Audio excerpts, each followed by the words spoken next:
It is 14 April. We're going to get back into David Atlee, Phillips, Mexico City, and all that. Like I said, I like to switch back and forth because you get kind of bored. You stay on the same topic, you get bored and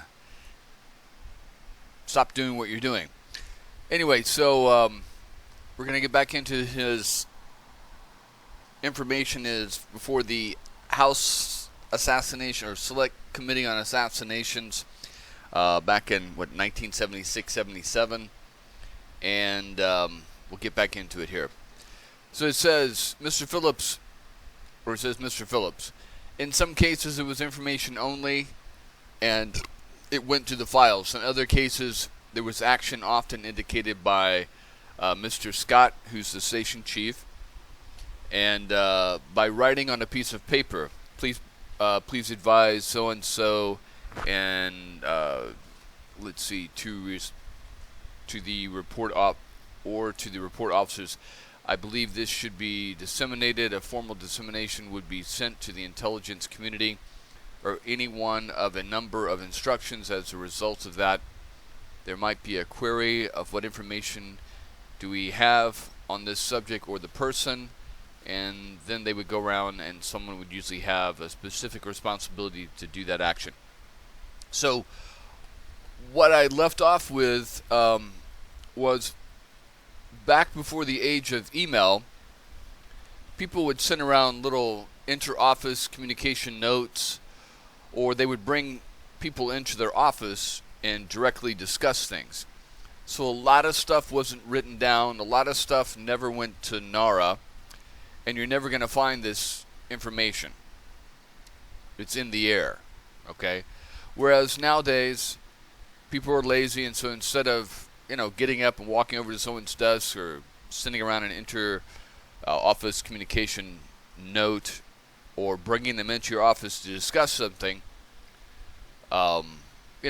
we just send out emails nowadays. And that's why there's so many emails, going back and forth between offices that are right next door to each other and stuff like that. That's just the way, communication works nowadays.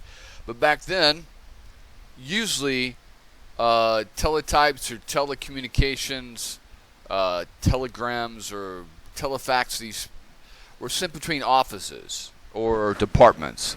So if the Mexico City office had discovered something, they would discuss it, decide if it's important enough to send out to headquarters in D.C. or another office, and then they would send a formal, letter or something like that, or telefax or some kind of communication, maybe even a phone call. Okay? So, and that's another thing, that most phone calls back then weren't transcribed between offices, so you could have,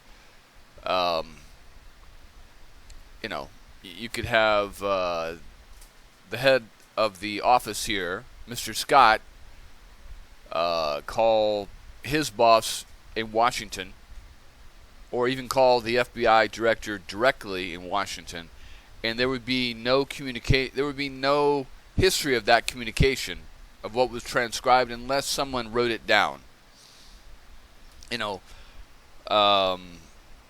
Mr. Scott, this is a follow-up on our April 13th conversation about so-and-so and so-and-so. We have checked our records and found out that this is true or not true, or here's the follow-up information on that conversation, and then they would send that back. That's the only way you would know that a conversation took place, or if someone was honest enough under questioning to mention. But then again, people's memories are faulty, and in the case of Mr. Phillips, they can actually lie. So it's not like it is nowadays, where almost everything's recorded and email kept and stuff like that. And so, you have to be very careful. Anyway, so it says, what was the procedure for regard to notification of other agencies or government? See? A report that is formally disseminated is one which is written in a certain manner to give the reader some idea of the validity of the source It is then sent out to other agencies locally as would be appropriate. That is that almost everything would go to the ambassador's office. Something that had to do with narcotics or smuggling or something like that, immigration and naturalization, and the military attaché office sometimes would get them, and then the FBI would get them. They always, in the case of American citizen, these reports would also come to Washington, and on other occasions would be sent to other countries if they were in another country. Something about an Ecuadorian or who came to Mexico City was doing so and so, and sent to other agencies in Washington. So let's understand how this Mexico City office is set up, okay? So we'll start with Phillips. Anything involving Cuba, the Cuban embassy, Latin America, specifically though geared towards Cuba, is going to head towards Phillips' desk. And then whatever he decides to notify the CIA station chief, Scott, he's going to give him. Now there could be other operations going on, like this, Oswald operation, that Win Scott may not be aware of or may not know the implications of. He can just say, yeah, we're going to run this ringer down here. We've got a volunteer. He's going to come down and shake up things. We're going to follow communications and figure out a chain of command in their intelligence operations. And okay, that's fine. Great, let me know what happened. And that would be the extent of it. So you can see where Phillips can control a certain operation using the CIA facilities and the facilities of the embassy, and do something nefarious all the way up to planning the assassination of the president, and his immediate supervisor would have no idea. Okay? And then you've got CIA operations, Win Scott, who's cleared for almost all the operations there.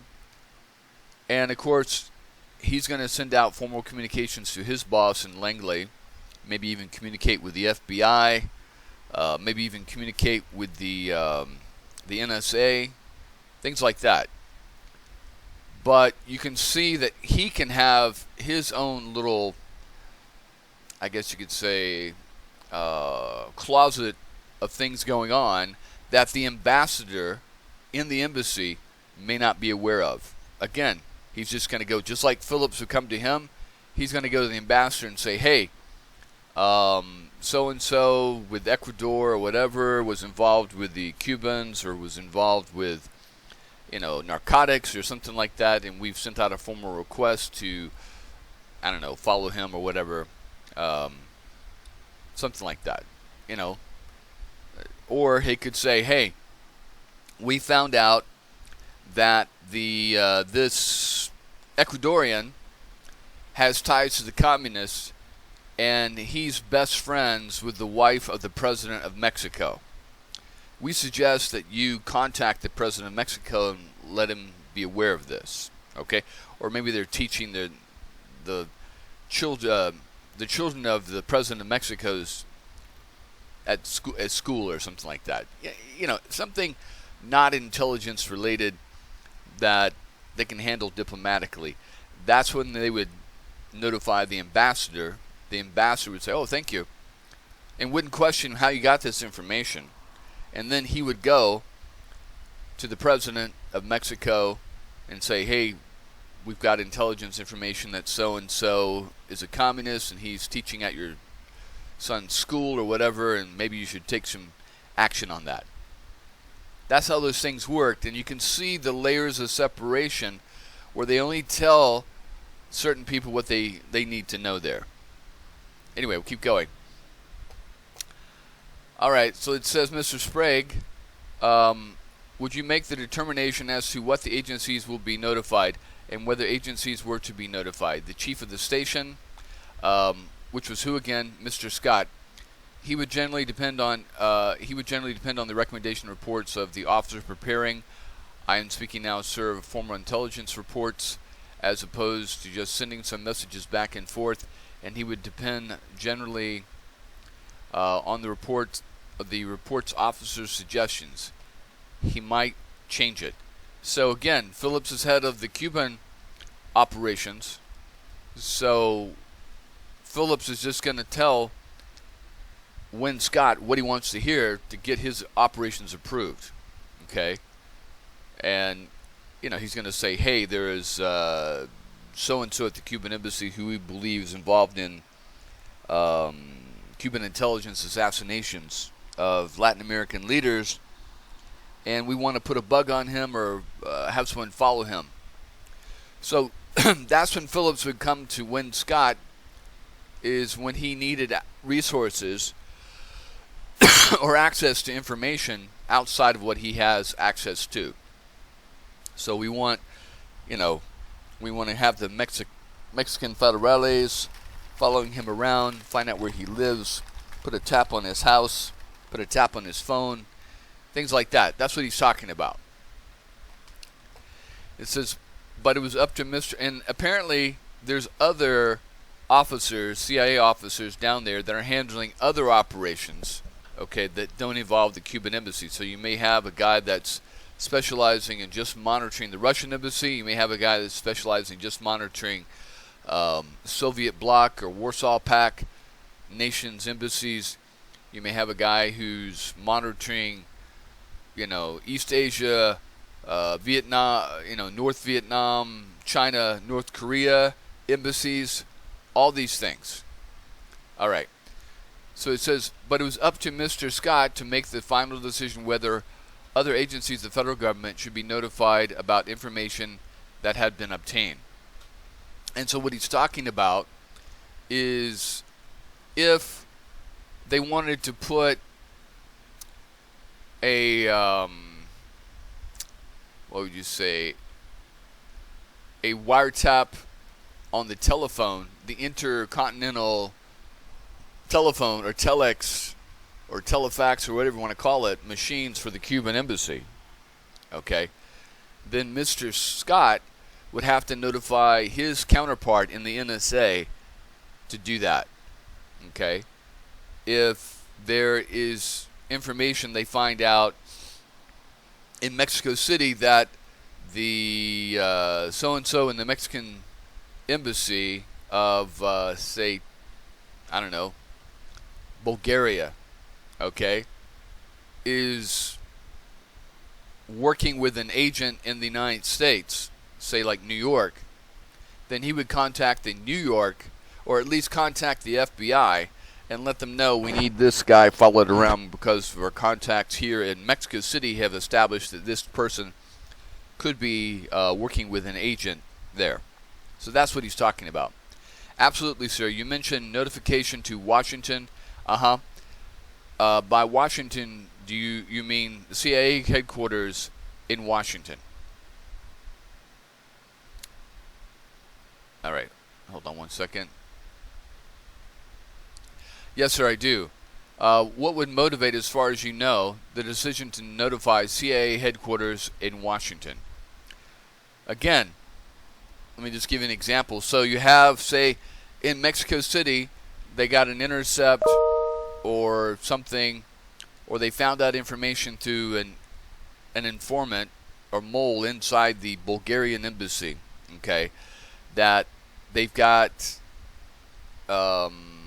say, a Bulgarian agent in West Germany, okay, that is in contact with a West German government official or intelligence officer and using him and paying him. So then they would, contact Phillips or contact Win Scott. Win Scott would contact his bosses in Langley, and then they would have someone that would go out and watch that Bulgarian guy, and then also probably notify the West German police to watch their guy. So that's what they're talking about there. Now, a lot of this stuff goes on, and there's never ever, it never makes the news. There's never any kind of formal arrest or trial or anything like that. A lot of things happen that never come to the public's attention. A lot of things happen that never, they kind of fizz out there's nothing really involved in them. It's just somebody suggested something and then boom. And I'll give you an example. So you've got, hold on one second.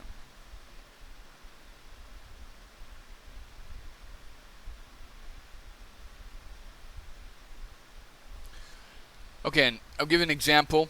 So you've got General Flynn, okay, former security, whatever he was, and he was a former general in Afghanistan. So you've got this party going on, diplomatic party going on in London. I believe it was like 2015, 2014, something like that. Maybe 2016. You got General Flynn at this party, and he's chatting it up with an Australian diplomat out of the Australian embassy there in London. Hanging on General Flynn is this obvious Russian prostitute, okay? They're all over each other. And Flynn is just spouting off about different things, and it so alarms the Australian diplomat that he goes back to his boss and says, yeah, I was just at a party here, and an American, General Flynn, was obviously compromised by a Russian prostitute, because this is not unusual for the Russian intelligence to hire Russian prostitutes to hang out, you know, just like Marina was hanging out with Oswald, to hang out with Russian or American generals, ingratiate themselves with them, get some pillow talk information, and get back to their handlers. Okay? And so it's definitely compromised person. I don't know why Trump would pick someone like this to be in the government, but anyway. But it so disturbed this Australian diplomat, the stuff that he was spouting off at this party, because he was drunk. He was under the influence of alcohol. When you're under the influence of alcohol, you're going to say shit you shouldn't be saying.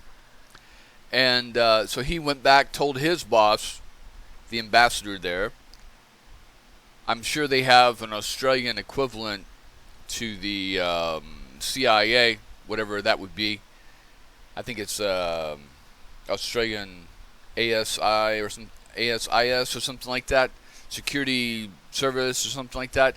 And then they would talk to their boss or their counterpart at Langley in the CIA. We have liaisons with the other, you know, allied intelligence services. And then, you know, since the CIA is not a law enforcement agency, but they can monitor and follow people, even Americans, abroad, they would also want to bring in the FBI, because the FBI does have field offices in London, in Europe, and stuff like that, because that is a potential national security risk. So they bring in the FBI.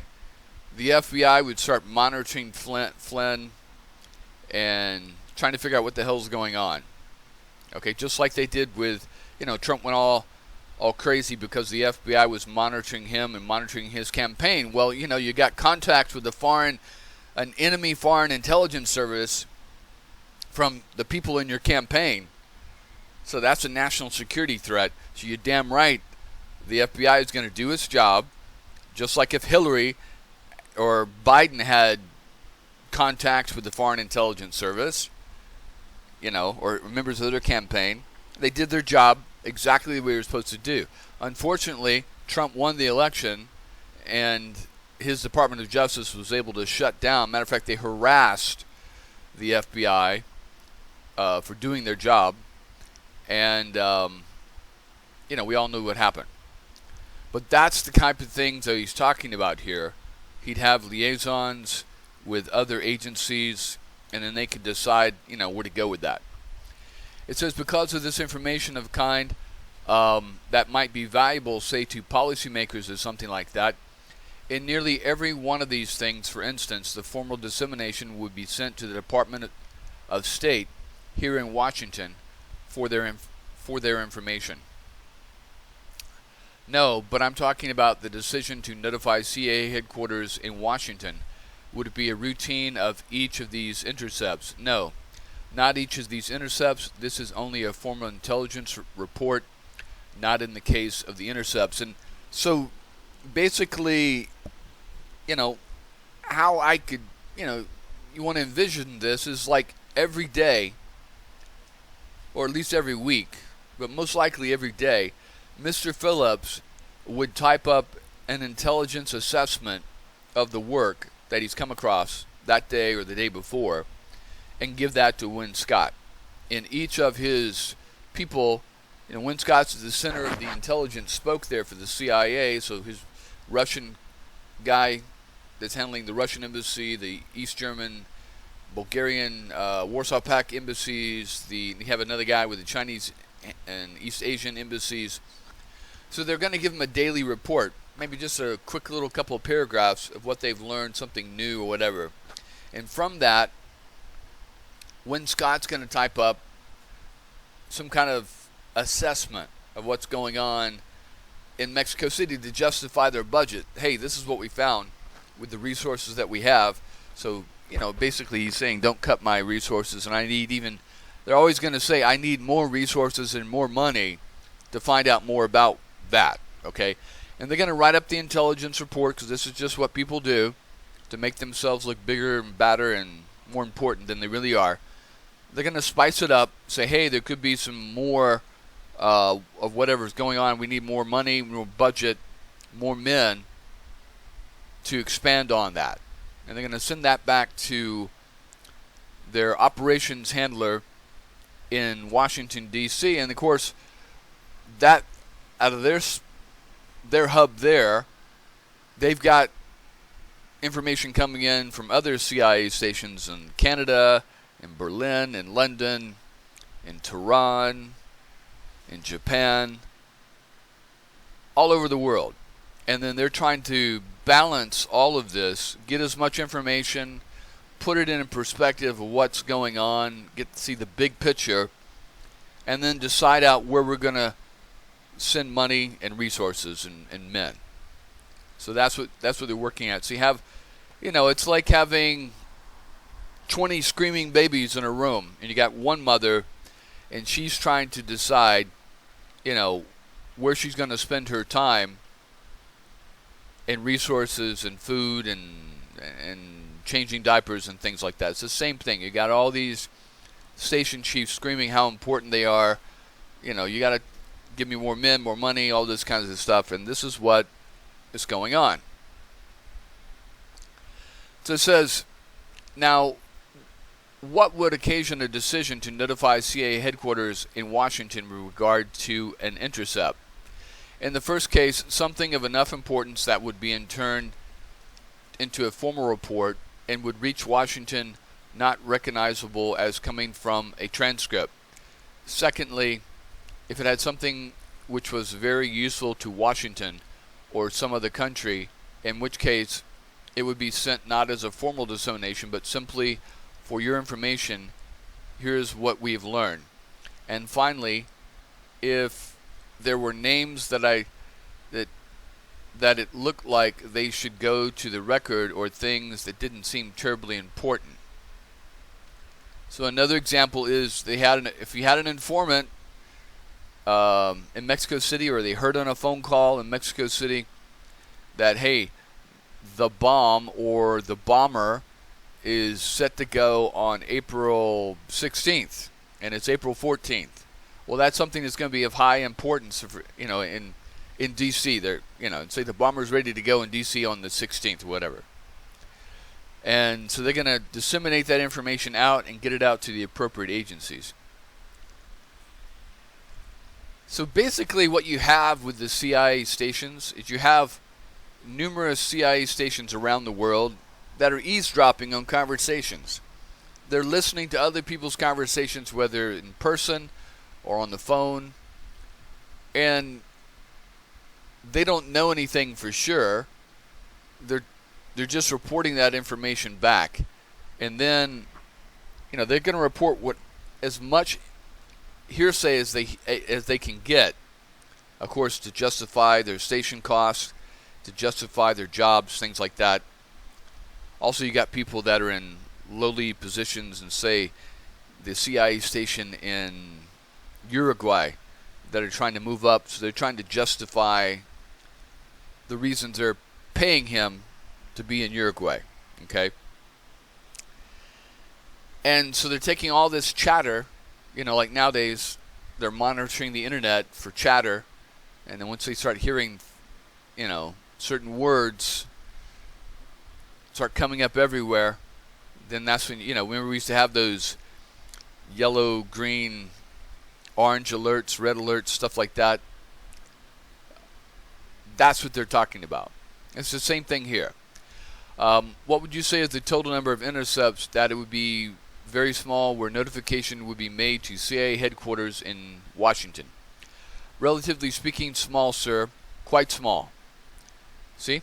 Would it be accurate to describe those small numbers as being something more involved than the normal intercept, something of a little more importance? Yes, sir, that is true. Now, if every day they're listening to phone conversation, it's just the same things, moving agent here, look out for the diplomatic pouch there, and then all of a sudden they're getting a large number of intercepts about greater numbers of traffic and things like that. Again, it's like, they used to hear the chatter, they have the NSA listening to chatter, and all of a sudden it starts cranking up, then they know something's going on.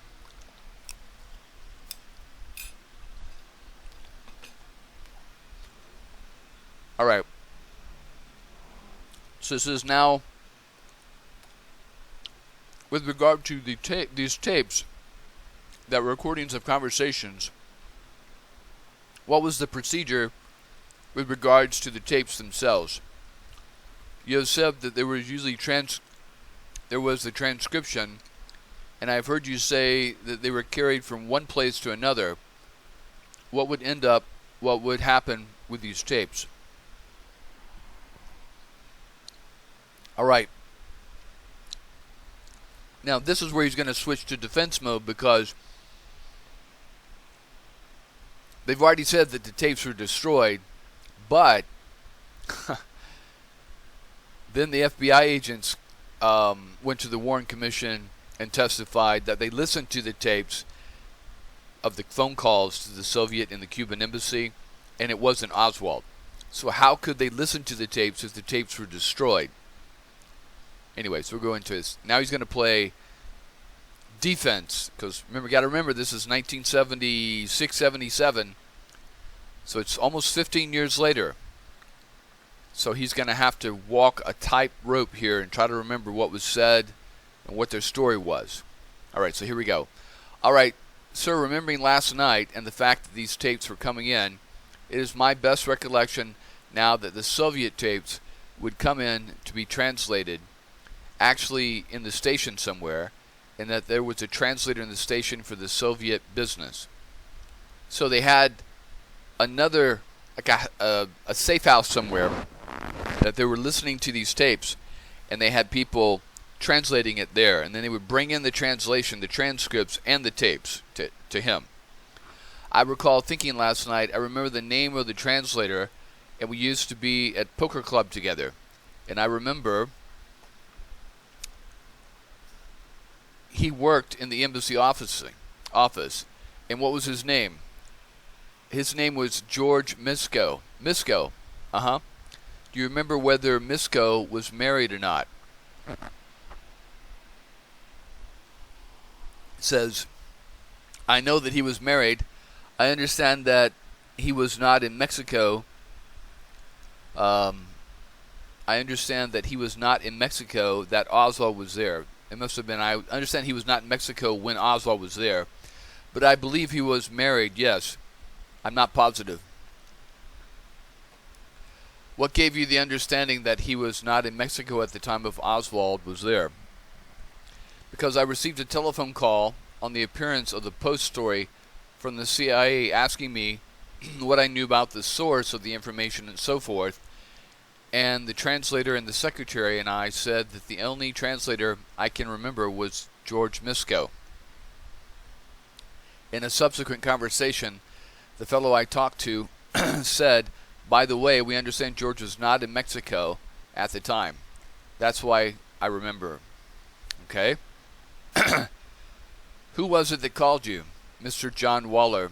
Would you spell that last name? Waller. And who is John Waller? Hold on one second. Alright, sorry, I had to write down those names because I look up every single name that I come across. I Google it because there's some really fantastic people out there that have gone out and found papers on all these people ahead of me, but they don't always make connections. So I Google every single name I come across, and I find all kinds of good information. I mean, literally every day I'm finding, 50, 60, 100 documents online, and I'm putting them in my timeline. And, for every page I'm reading here, every day I'm probably finding 50, 60 other documents and pages with multiple pages, that I just don't have the time to read on a video. But I do skim through them to see if there's any relevant information. Sometimes I just want to, literally if I wanted to, I could literally go from found document to found document and skip all over the place.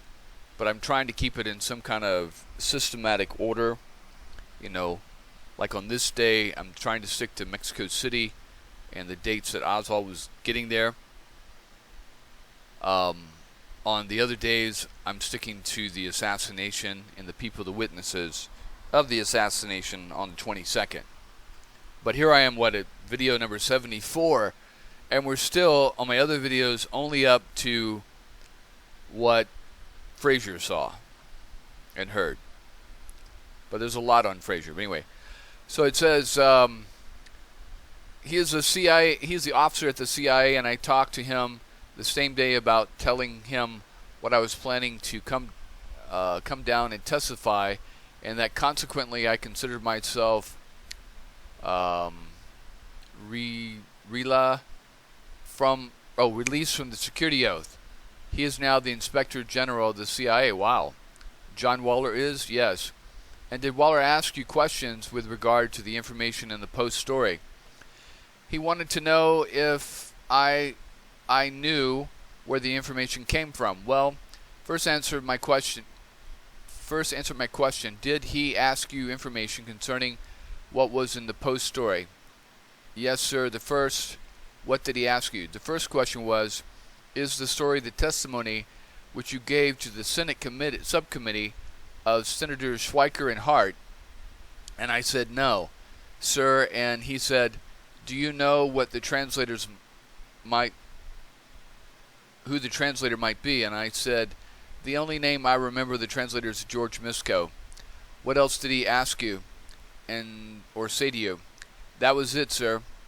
Were you advised by anyone from the CIA that the secrecy agreement was still binding on you? I was told that technically. Well, answer my question. Were you advised by anyone from the CIA that the secrecy agreement is still binding you? No, sir. Okay. All right, so we're going to stop there, and,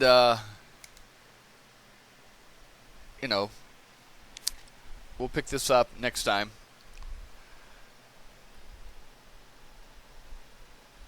All right, take care. Wait, hold on one second. I'll be right back. All right, so this is a C-SPAN video from September 26, 2014. Really, really good. It's got Dan Hardaway and Edwin Lopez. They were involved in this HSC investigation, and then they come across George Joanides and David Atlee Phillips and the Mexico angle. All right, and we'll pick this up where we left off.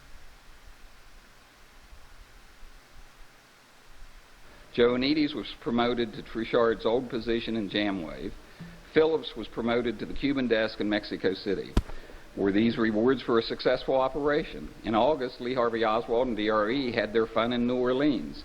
In September, the CIA notified the FBI about exporting their successful but unspecified domestic anti-FPCC operations overseas.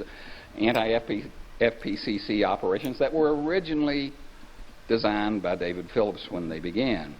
The day after the CIA notice, Oswald applies for a Mexico visa in New Orleans, standing in line behind an acknowledged CIA agent. Oswald visits the Cuban consulate on September 27th and 28th, while the CIA tested an impulse camera photographing the door that he would have used, generating over 10 feet of 16 millimeter film that has disappeared. So, again, remember that David Atlee Phillips, okay, the day before Oswald, at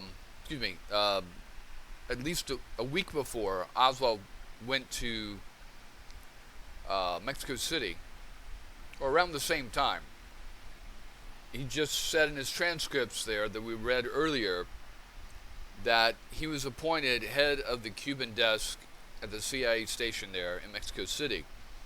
And one of the things was to monitor the operations of the Cuban embassy, who was coming in and out of the Cuban embassy.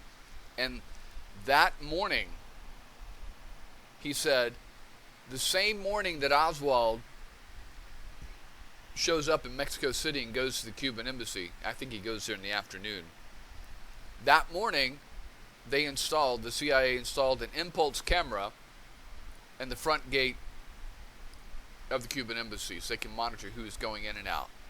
But yet, they don't spot Oswald going in and out over several days. Or at least they're not giving up video of that or pictures of that. So I find that incredibly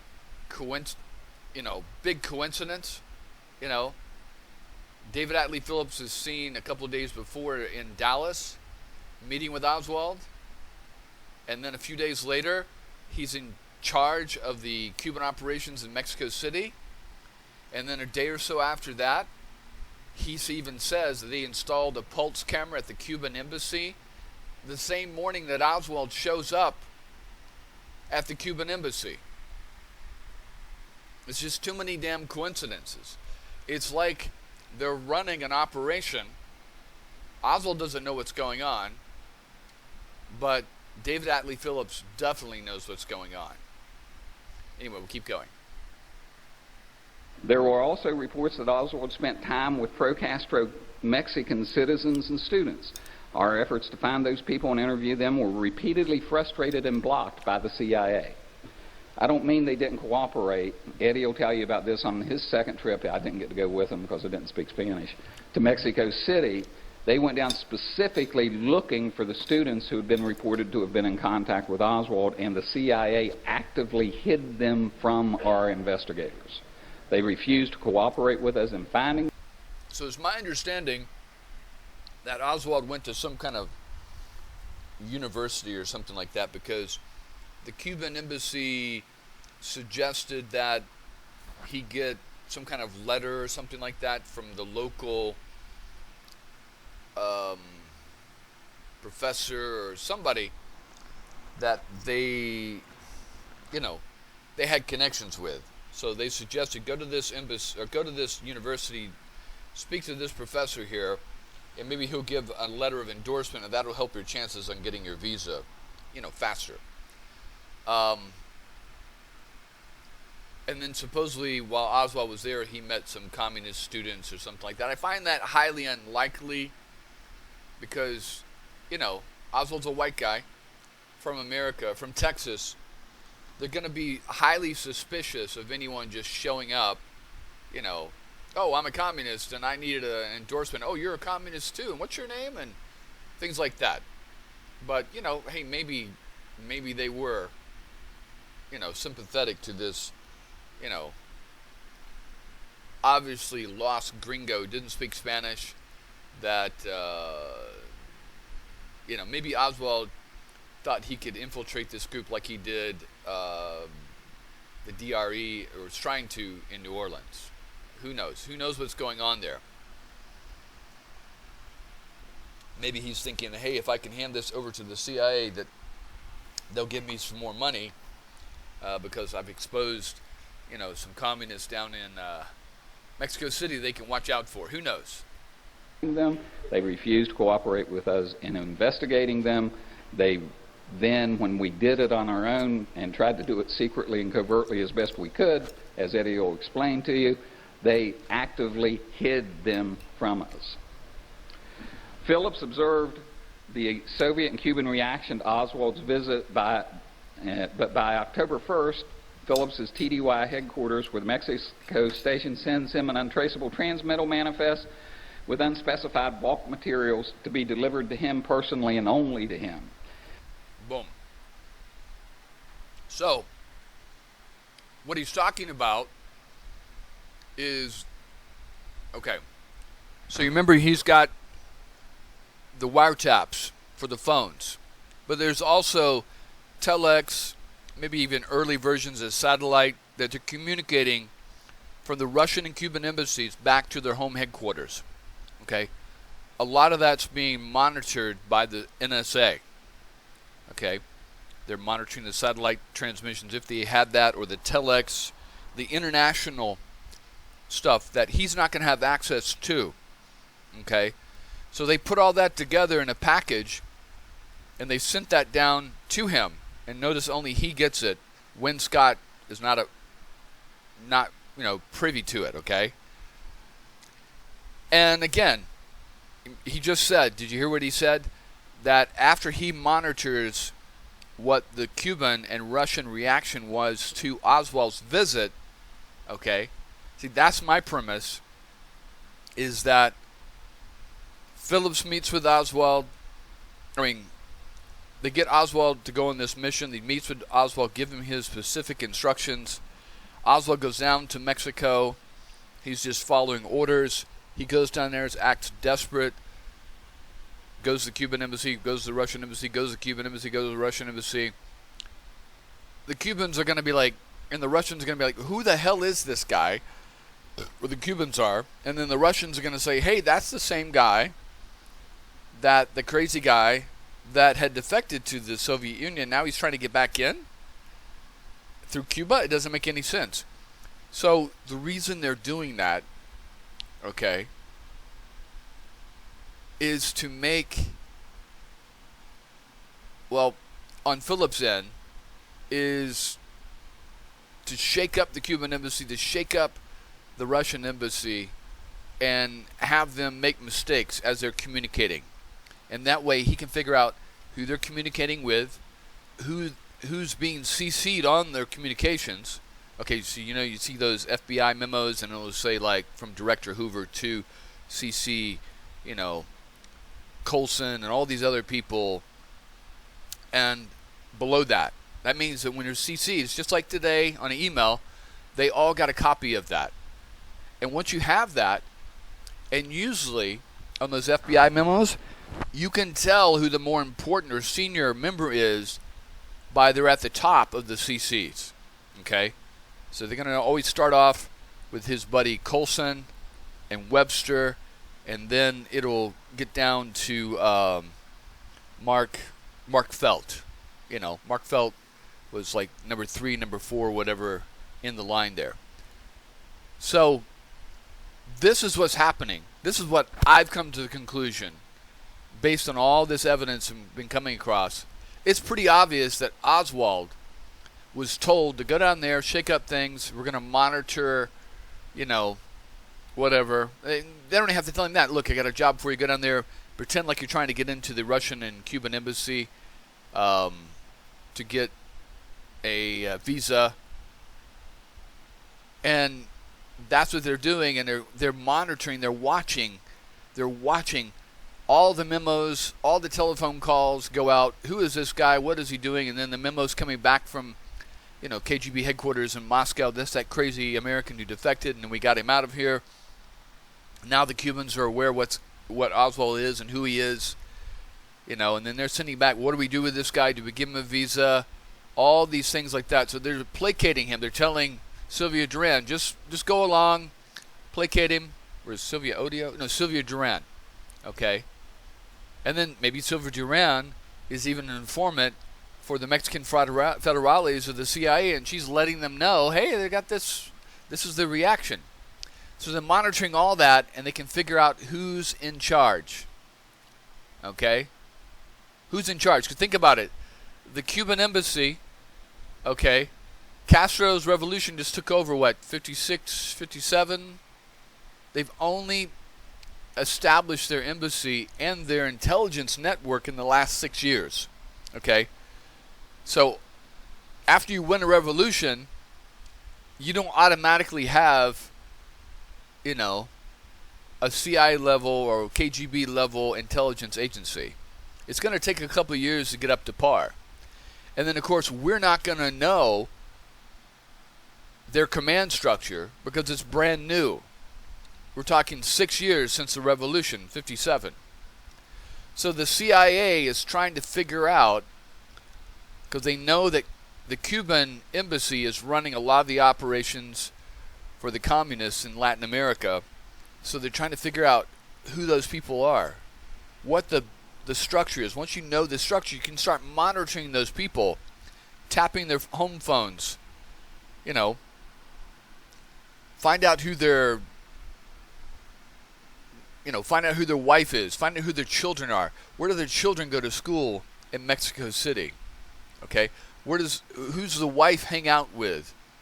Does the Cuban head of counterintelligence in Mexico City have a mistress or a girlfriend? Can we turn that person? Okay? Is he involved with prostitutes? Is he involved with drugs? What's the name of the maid of the head of the Cuban station chief? Okay? Can we pay her a little money to leave a listening device inside the house, or open the doors while everyone's gone and then let our guys in to leave a bug? These are all the things they're trying to figure out. Again, the Cuban Revolution just happened 6 years before, so they don't know the entire Cuban intelligence network structure, especially in Mexico City. Okay? That's what they're trying to do. Oswald is just one part of shaking up that structure. They're also, this is what he's telling Wayne Scott, hey, we're going to use this guy, an informant, go down there and shake up things so we can look at the structure of the Cuban and Russian intelligence in Mexico City. Okay? This is what I've come to the conclusion of. I could be completely wrong, but that's what it looks like to me. Okay? Because I've read the accounts of the Russian KGB guys that wrote a book that encountered Oswald, and he was desperate. He looked like he was, just about to lose his mind. Okay? Now again, Oswald could just be playing a role. Okay?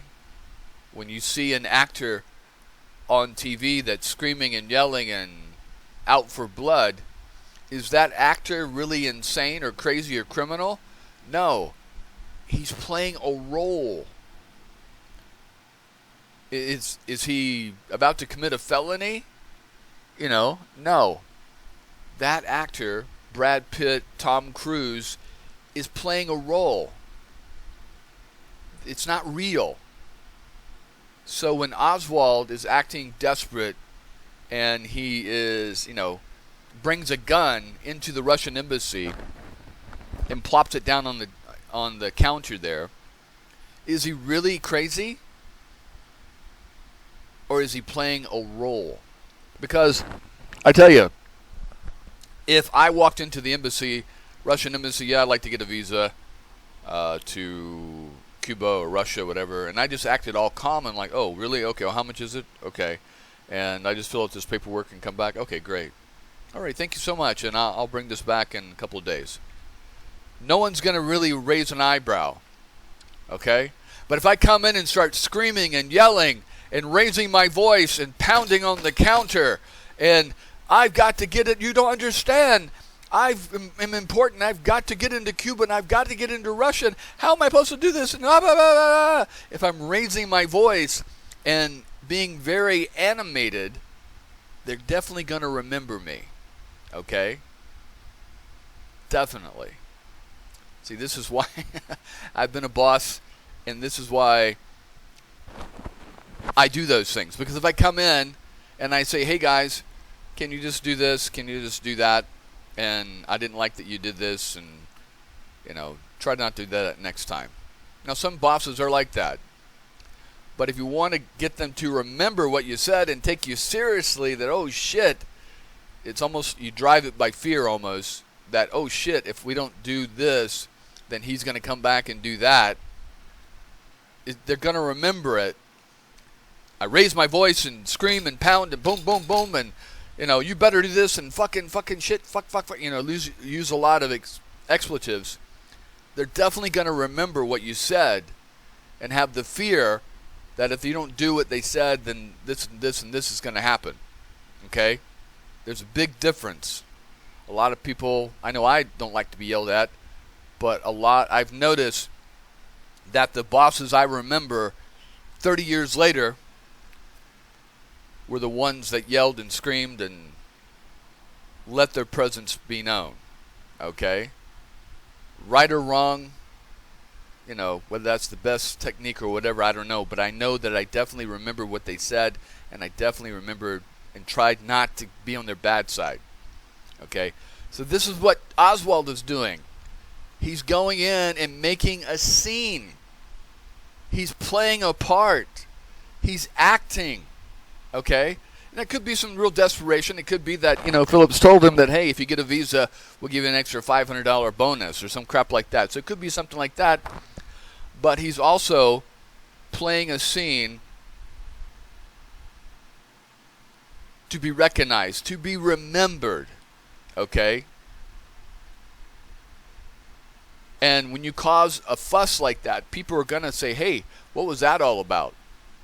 And they're going to go up the chain. Hey, we just had this guy Lee Oswald, can you check him out? And then when it comes back from the KGB that, yeah, that's that crazy guy that came over here and defected, and then he went back to the U.S., and we were glad to get rid of him, and no, hell no, he's never coming back here. You see? You see how that works? So that's what's going on. Oswald was playing a part. That's just my opinion, that Oswald was playing a role. He didn't realize, though, that he was being set up to be this crazy person that tried to get into Cuba, tried to get into Russia. But see, here's where the argument of the Warren Commission completely falls on its face. If he's desperate to get into Cuba, to get into Russia, which doesn't make any sense, and he's crazy acting, okay, and he's trying to get into Cuba to get a visa to transit into Russia, back to Russia, which he just came from Russia, what, a year and a half before? Okay? How does that get him to Dallas to kill the President of the United States?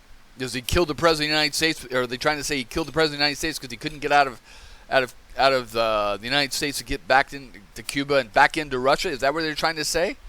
No. It doesn't make any sense. All they're saying is they're just going to throw it out there. Yeah, that guy's crazy, and therefore he acted crazy in Mexico City, so therefore he killed the president, right? Make that connection. That's what they're trying to do. To people that don't think about it, step back and think about what actually happened. So what actually happened, in my opinion, is that Phillips used Oswald for his own purposes, but also to set up Oswald to seem as crazy so they could blame the assassination and pin that on him. Anyway, we'll get back into it here. From headquarters, Phillips arrived in Miami on October 9th, where he spends 2 days TDY at Jamwave on his way back to Mexico City. There you go. Did he meet with Truchard and Kent at headquarters? Did he meet with Newby Joannides in Miami? Did they review the results of the operation in Dangle that they had just run in Mexico City? Was that the purpose of the meeting? To see whether the domestic operation that had been so successful was going to have success overseas in foreign areas? Did he meet Did they review the production from the impulse camera? What was the production? What was that production of the bulk material in the pouch? We don't know. They were never asked. George. Oh, and then the pouch. The pouch is going to have the NSA transcripts and tapes of the international communication between the Cuban embassy, the Russian embassy. So, okay, the Cuban embassy and their Cuban intelligence headquarters, and the Russian embassy and their Russian intelligence headquarters. They're monitoring all that, and then therefore they're building, they're building a power structure, a command structure. Who's the Russian KGB liaison that's dealing with the Cubans and training their intelligence service? Okay, because the Cubans are going to rely heavily on the Russians to develop their intelligence service because they're naive. All they know is jungle fighting. They don't know how to monitor, or run an intelligence operation. They're learning quickly. Okay, and they do learn because the Cuban intelligence becomes one of the best in the world. But they had to learn that, and right now they're still in the baby stage. Okay, so what they're going to rely on is the Russians to kind of carry them along, and that's what they're looking for. Who's the liaison in the Russian intelligence network of the KGB that's dealing with the Cubans? That's what they're trying to establish. That's what's in the diplomat. That's what's in that diplomatic pouch is the NSA transcripts, okay? And the other people they have, maybe they have moles inside the Cuban embassy or the Cuban headquarters there. Maybe they have moles inside the KGB intelligence in Moscow. They're going to get that information too. And Phillips is going to look at this and assess this and figure out, hey, that worked pretty damn good. Joe Ioannidis shut down the HSC investigation into this area. But if you ask me, I've just described to you an outline form and intelligence operation that had both counterintelligence and propaganda purposes. When we start digging into things a little bit more, we find that Kent was on assignment, William Kent, Robert Trouchard, Doug Gupton, was on assignment in New Orleans in 1967 at the New Orleans CIA office. Doesn't it make you... Again, this is why they're not finding any interagency communication from Phillips to anyone. It's all been removed.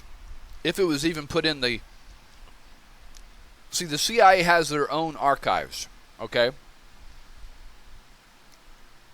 Just like the KGB has its own archives, everything that's in NARA is not the same thing that's in the CIA archives. Congress may order and command, and the President may sign an order and command for the CIA to give up, all their documents related to so-and-so. But it doesn't mean they have to. I mean, it's just like Donald Trump. They knew that he had all those classified documents, and they even sent him a list, and they said, hey, we need all this documents back. And he gave them back some, but not all of it. They had to actually go in with a warrant and raid Mar-a-Lago to get back all the documents. So I'm telling you now that anything related to this, because of national security, we don't want the Russians, because if I know it, the Russians know it. If you know it, the Russians know it. Okay? We don't want them knowing how we scammed them with Oswald. We don't want them knowing, the interagency communications and who was in charge of what and how we knew they were in charge. And we built a whole list and structure of their, intelligence network in Latin America and Mexico. We don't want the Russians knowing that, and the CIA definitely is not going to just hand it over, okay? This is why you're not seeing any documents of David Atlee Phillips from the 1960s. It's there, but it's all either been held by the archives. I believe it's been destroyed, because later on you'd have someone come along that is not as connected to Phillips, and then they would have released it by now. But make no mistake, if they're doing anything illegal, this is the rule. If you're doing anything illegal, you're not going to put out these memos, okay? Like I said, you've got inter-office stuff going on. They're going to bring each other in, talk to them in the office or someplace outside the embassy. They're going to send inter-office memos, and all that's going to be shredded and destroyed or burnt. So there's not going to be a record of it, okay? The only thing there's going to be a record of is them sending interagency memos to the FBI, the NSA, and things like that, and then a lot of that stuff they're going to get a hold of and destroy. Or they're going to have it in the CIA archives that they're never going to give up, okay? Especially if you committed a crime such as killing the President of the United States. Or if members of your agency were involved in the crime of killing the President of the United States and used your facilities and structure and personnel to carry it out, you're definitely going to try to cover that up even 60 years later, because it could be embarrassing. It could be calls for, we got when they raided Mar-a-Lago, you got Republicans, law and order Republicans, calling for defunding the FBI. I mean, come on. You don't know who's going to be, what reactionary politician is going to be in charge later on. That's going to, you could be 70 years old, retired down in Florida, and then a memo comes out, says that you were involved in the assassination of the President of the United States, and, oh, guess what? There goes your pension. Oh, guess what? There goes any kind of retirement benefits, health care, any kind of money, and guess what? The family of so-and-so is going to sue you and take all your money, and then guess what? Maybe the DOJ is going to open up a criminal investigation of you at 70 years old. Hey, Trump's 76 years old. He's been investigated for one of numerous crimes that he's finally getting caught. This is their worst nightmare. That, hey, you were the head of personnel or the head of the station chief in Mexico City, and you allowed these people, or weren't aware that these people were doing all these illegal things underneath your nose. Why were we paying you in the first place? You could be criminally prosecuted. They went after this Bear guy, CIA agent, who had not on his own, was commanded to plan an assassination attempt against Saddam Hussein under Bush and Clinton. But then Congress passed a law that it would be illegal to assassinate the head of a foreign country. And Bear, even though he was following orders, it wasn't like he was a rogue agent. He was following a planned operation designed at Langley headquarters because the President of the United States said they were going to try to kill Saddam Hussein. And what assets do we have to do it? Oh, the CIA. And so they went after Bear and tried to prosecute, had him arrested. The FBI showed up at his house. They searched his house, arrested him because he was doing his job. That's what he was told to do. It's not like he was a rogue agent, decided to go ahead and do this on his own. So that's what we're talking about.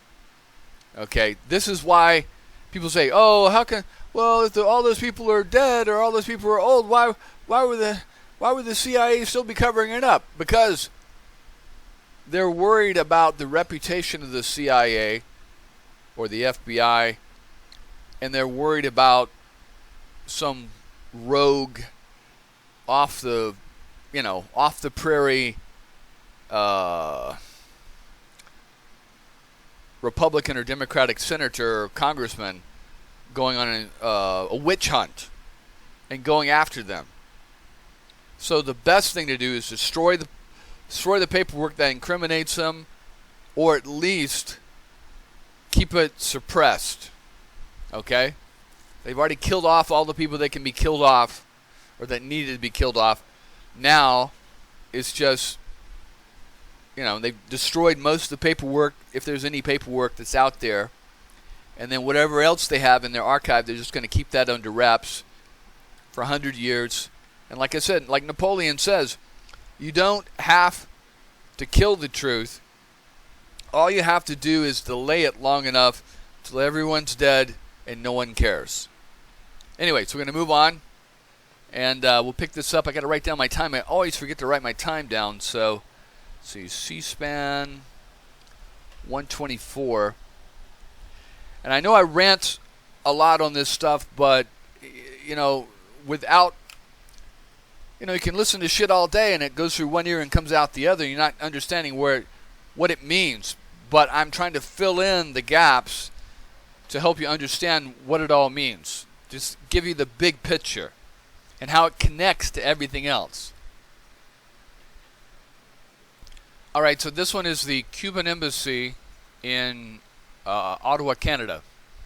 So again, you can see the God's eye view here. You've got Ottawa. There's the Ottawa River. This is the Capitol buildings right here. And just to give a perspective, we were at this Russian embassy, which is about right here. That white building right there. So it's a little ways from it. It looks like it's on this kind of almost like an island stuck between these two rivers here.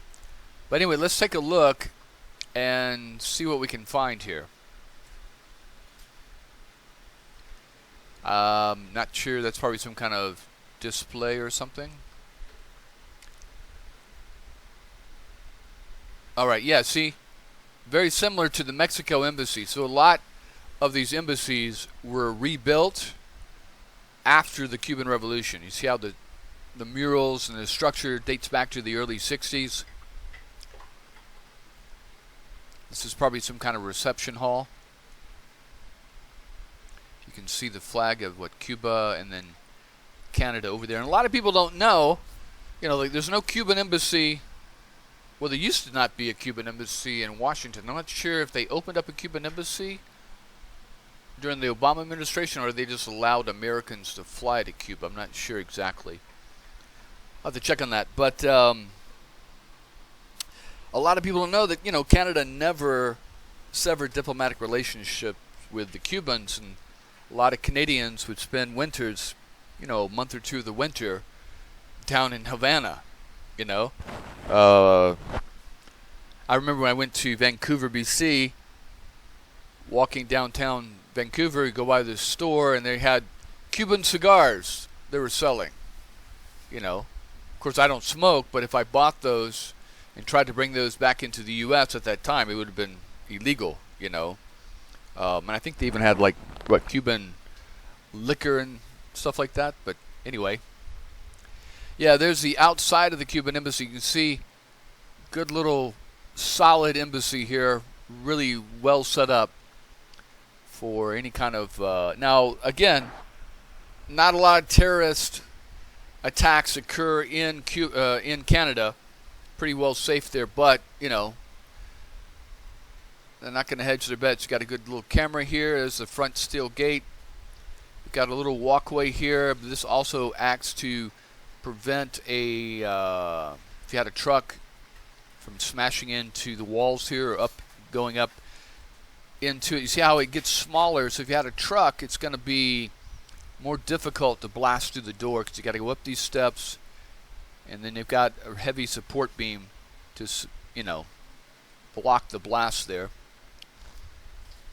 This looks like the reception area, another Cuban revolutionary.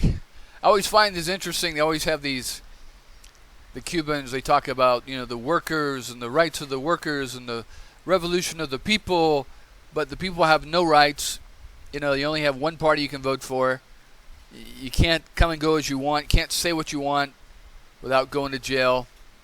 So it's kind of like, it's almost like the, you had the anti-colonialist forces, the anti-Western, anti-imperialist forces, and the Russians and the Cubans kind of took over that message, of the peasant revolution and turned it into a totalitarian revolution. And it's very odd. It's kind of like Stalin and Castro stole, the people's revolution from the people, which is highly unfortunate. Oh, here we go. So this one, see, you can kind of, oh wow, you can go around in this one. Okay, let's walk around a little bit here. Let's take a look. Let's see here. So this another little reception area. Wow, I'm surprised they even let this kind of shit happen. Alright. Let's see, we'll go over here. You walk around.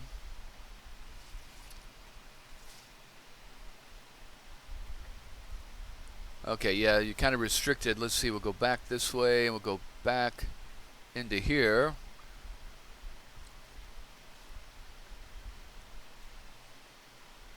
So, yeah. So this is some kind of reception room. Oh, yeah, look. See, they've got like a little playground out there for the kids. So you come in, you're trying to get your visa in Canada to Cuba. So they got the reception window here, little lounge that you can sit while you're waiting to process your visa. Let's see, where does this go? Oh, it just goes over there. Let's see, does this go anywhere? What's behind that Chinese curtain there? Okay, so that's it. Let's see what else we have here. Yeah, there's some kind of reception there. This is where, okay, they got some kind of music group orchestra going on there. So what they would do is it'll be like the cultural arts and culture attaché of the Cuban embassy, and they'll invite all these foreign diplomats and their foreign cultural and arts attachés over. And this is an active area for recruitment, okay? So they'll have some guy that's maybe he's posing as a Latin American journalist, but he's actually working for the Cuban intelligence, okay? So he'll mingle around, and they'll make sure the champagne is flowing, the alcohol is flowing, so people loosen up.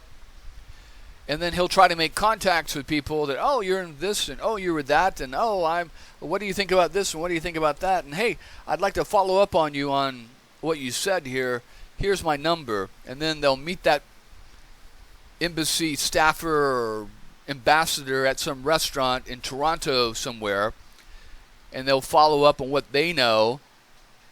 And then possibly, before they meet them, they've done an assessment. Cuban and Russian intelligence have done an assessment on that person as a target. Okay, and then they're going to try to figure out their weaknesses, try to figure out, how they can manipulate that person if it's someone important that they figure may have information to use. But it all starts right here. They don't have these cultural receptions going on just because they like art. Okay? Everything happens for a reason. There's more of the reception area. I'm sure all of this is wired for sound. It's like an older photo. Some Cuban family.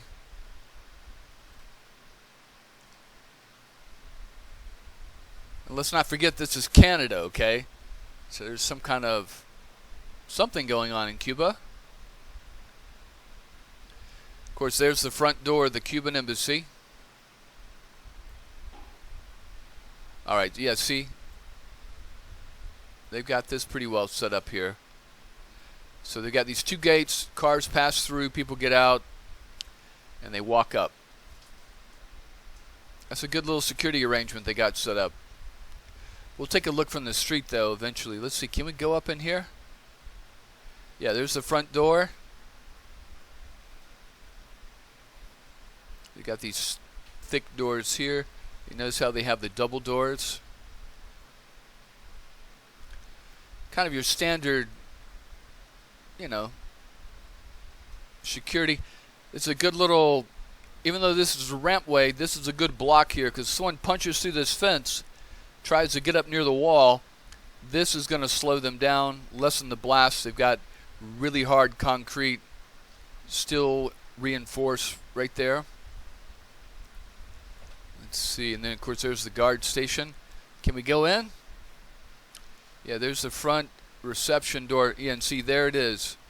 This is going to be, you're going to go in this way, and that's going to be the, visa processing room right there. And this over here is that other back room. Let's see, they're going to have, that's surprising that it's that close to it. And they've only got like a glass door. Yeah, so the reason you put your reception room that close to the front door like that is the security threat level is way down. So they're not too worried about something happening. All right, let's go on. Let's see what else we have here. Okay, so we're back to the beginning. So let's see.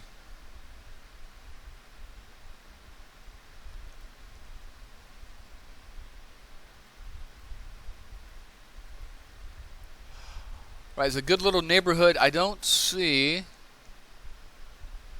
that many other. Yeah, see, there's really no other embassies around this area. See, a lot of countries put or allow most of the embassies to be built in one area so they're easier to monitor. They can have a lot of their resources in that area. If they're spread out all over the place, it's harder to monitor, okay? So the Cubans specifically chose this area to get away from being as monitored, but I'm sure they're being monitored by somebody. So let's take a look at this embassy here.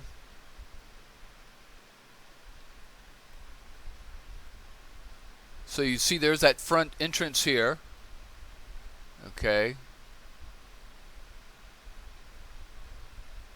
And yeah, that's pretty good. See how they've closed off this section from the main traffic. So you can only go this way, you can only go back out that way. That's pretty smart. You got a lot of big trees here. This embassy's probably been around since the 70s. You see how they got all these big trees? I don't see any kind of garage, so they're just parking out in the open there, I guess.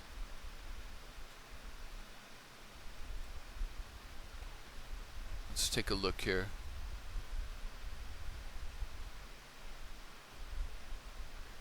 Wow, they got a lot of little. Yeah, we've been there. We've been there. Been there. And there. And we went there. Let's see, what is this? We went there. And we went there. Okay. So let's take a look at the street view. Hold on, I want to show up over here first. Hold on.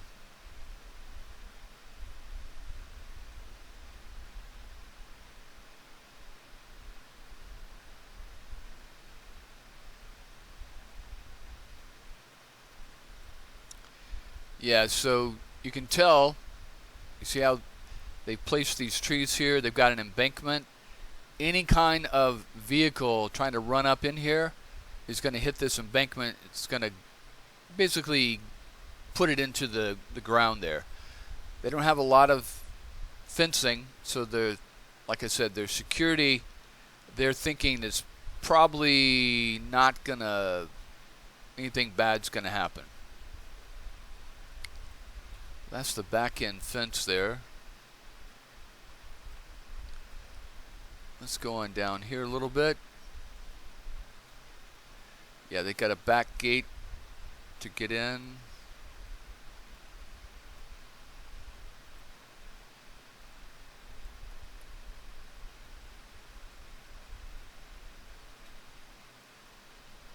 I'm sure they have ground sensors, so anybody running up here on this hill, they're going to be security coming out immediately at them.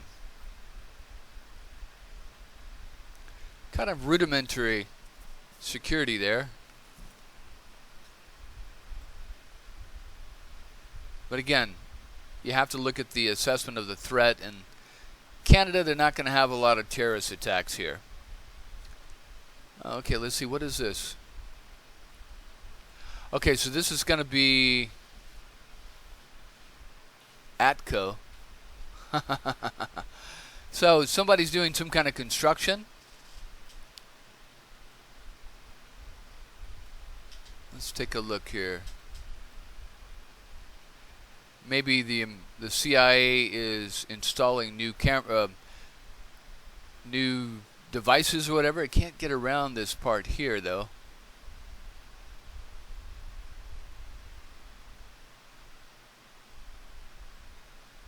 And see that the government, the RCMP, the CIA could have this station right here, and they could set up a little electronic eavesdropping package in here. But this is just too damn obvious. You know, after a while, the Cubans would probably start complaining.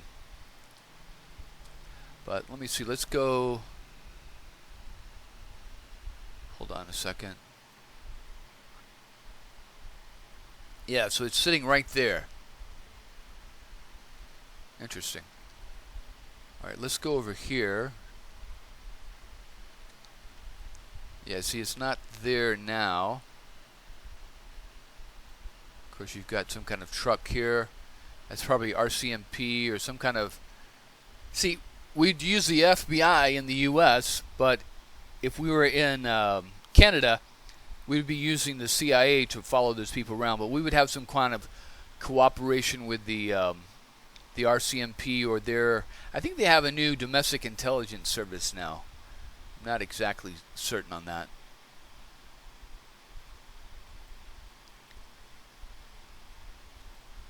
Let's see, what is this? Hold on one. You have to really slow down and take a look at the details. Yeah, see, they got their gas line right here, and they've got it fenced off so somebody won't fuck with it.